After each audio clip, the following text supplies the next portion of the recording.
नमस्कार, आप सभी का स्वागत है आपके अपने YouTube चैनल ज्ञान पहचान पर। और आज हम क्लास 12th की जो पहली पोइम है माई मदर एट 66, इसके महत्वपूर्ण प्रश्न को करने वाले हैं। ये जो क्वेश्चन मैं आपको करवाऊंगा ये एग्ज़ाम 2024 की दृष्टि से बहुत ही ज़्यादा महत्वपूर्ण है। तो आइए चलिए पहले एक बार इन प्रश्न को देख लेते हैं।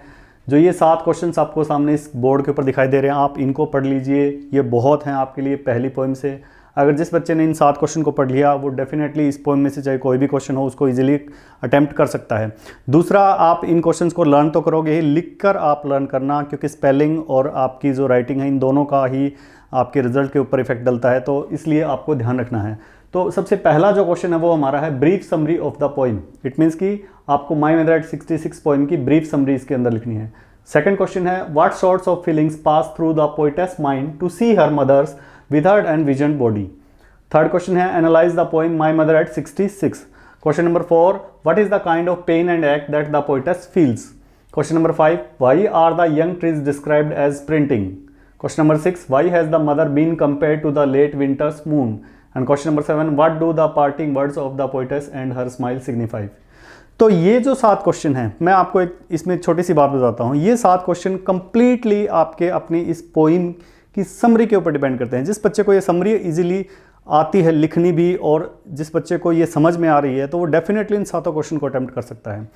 स्टार्टिंग की जो 3 क्वेश्चन हैं ये ऑलमोस्ट सेम है, बस आपको समझना है कि उसमें क्या पूछा गया है। फॉर एग्जाम्पल यहाँ पे ब्रीफ समरी पूछी गई है, तो आप इसके अंदर कम से कम हाफ पेज जो है या फुल पेज जो है वो आप इसकी समरी लिखनी है। जो भी आपको इस पोएम के बारे में पता है वो आप इसके अंदर लिखनी है, लेकिन वो एक स्टेप टू स्टेप होना चाहिए। सेकंड है what sorts of feelings pass through the poetess mind to see her mother's withered and wizened body. यहाँ पे आपसे क्वेश्चन किया गया है कि किस तरह की जो भावनाएं हैं उस कवित्री के मन में आ रही हैं जब वो अपनी माँ की उस स्थिति को, फिजिकल जो कंडीशंस है, वृद्धावस्था की स्थिति को देखती है, तो उसके मन में क्या भाव आते हैं, ये आपको लिखना है। थर्ड क्वेश्चन है आपको इस माई मदर एट 66 पोइम का एनालाइज करना है। इट मीन्स कि सेम अगेन आपसे वो समरी ही पूछी गई है इनडायरेक्टली वे के अंदर, इसमें आपको पूरी डिटेल लिखनी पड़ेगी। Fourth question what is the kind of pain and एक्ट दैट द पोएटेस फील। किस प्रकार का दर्द कवित्री यहाँ पे महसूस कर रही है, किस प्रकार का दर्द।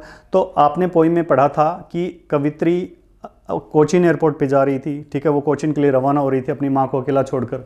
उसके मन में ये डर था कि वो अपनी माँ से जल्द ही दूर होने वाली है, क्योंकि उसकी माँ की जो एज है वो काफ़ी ज़्यादा हो चुकी है और उसको पता है कि शायद ही वो अपनी माँ से दोबारा मिल पाए। तो ये जो डर है अपनी माँ से दूर होने का, यही तो वो फील कर रही थी। तो यही आपको इस क्वेश्चन के अंदर लिखना है। फिफ्थ क्वेश्चन है why are the young trees described as sprinting. जो पेड़ हैं उनको भागते हुए दौड़ते हुए दिखाया गया था, वो ऐसा क्यों कहा गया है, उनको स्प्रिंटिंग के रूप में क्यों दर्शाया गया है। तो आपको पता है, देखो जवानी की जो अवस्था होती है उसमें सभी एनर्जेटिक होते हैं, ठीक है। तो यहाँ पे यंग ट्रीज के बारे में ये लिखा गया है कि वो स्प्रिंटिंग है।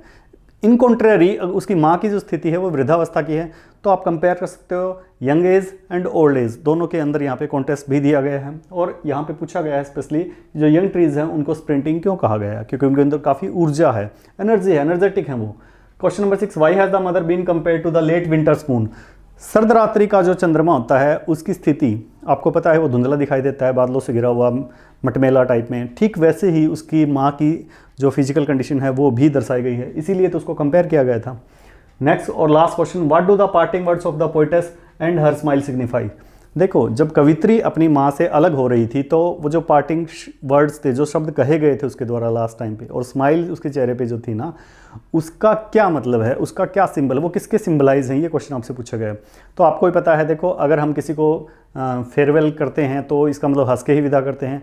दूसरा, कवित्री इस इन पार्टिंग वर्ड्स और स्माइल से अपने टीयर्स, अपने आंसू को छुपाना चाहती है, उस दर्द को छुपाना चाह रही है, तो इसलिए ये इनका सिग्निफाई दिया गया है। तो ये 7 क्वेश्चन, अगर मैं ये कहूँ, अगर आपको अच्छे से समरी आती है, इस पूरी पोएम की डिटेल लिखनी आती है, आप किसी भी क्वेश्चन के अंदर कोई भी मार्क्स लूज नहीं करोगे, ये मेरा प्रॉमिस है। बट उसके लिए आपको कंटिन्यूसली पढ़ना पड़ेगा।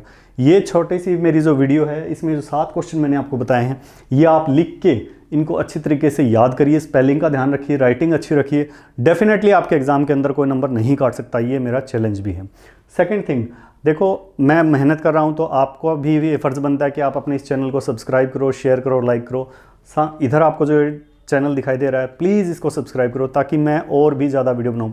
अभी नेक्स्ट टाइम पे मैं अभी प्लानिंग कर रहा हूँ क्लास 11th और क्लास 10th की जो इंग्लिश है उनकी भी मैं चैप्टर्स जल्दी ही स्टार्टिंग करूँगा। Apart from that 10th 11th और 12th। 10th में SST, 11th एंड 12th के अंदर ज्योग्राफी का जो सेक्शन है वो भी मैं बहुत ही जल्द स्टार्ट करने वाला हूँ। सो फिलहाल आज के लिए इतना ही। Thank you so much.